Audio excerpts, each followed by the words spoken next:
Watu 240 nchini Tanzania wafikishwa mahakamani kwa tuhuma za uhaini zinazohusishwa na maandamano ya uchaguzi wa Oktoba 29, 2025. Kwa mujibu wa sheria za Tanzania, mashtaka ya uhaini hayana dhamana na adhabu yake ni kifo.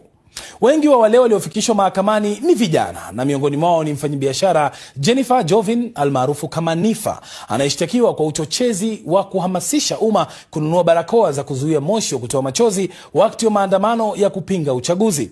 Baadhi ya wanaoshikiliwa pia wanakabiliwa na mashtaka ya kula njama ya kutekeleza uhalifu na njama ya kuharibu miundombinu.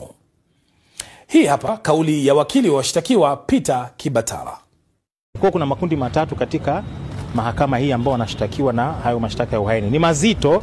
Sasa iwapo kweli matukio haya yanajitosheleza kubeba haiba ya uhaini, ni swala ambalo tutalichakata mbele ya safari. Kula njama ya kutenda uhaini kama shtaka la kwanza, washtakiwa wote 22.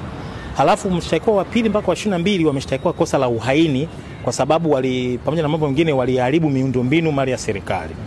Nifa peke yake ameshtakiwa kwa kutenda uhaini kwa sababu kwa mjibu wa hati ya mashtaka aliwahamasisha watu wanunue barakoa, sijui niseme kama neno sahihi, wanunue barakoa ili kujilinda na mabomu ya machozi. Mtu yote anaweza akawa na maoni sasa, hata kama sio mwanasheria akawa na maoni iwapo hiyo ni uhaini au la.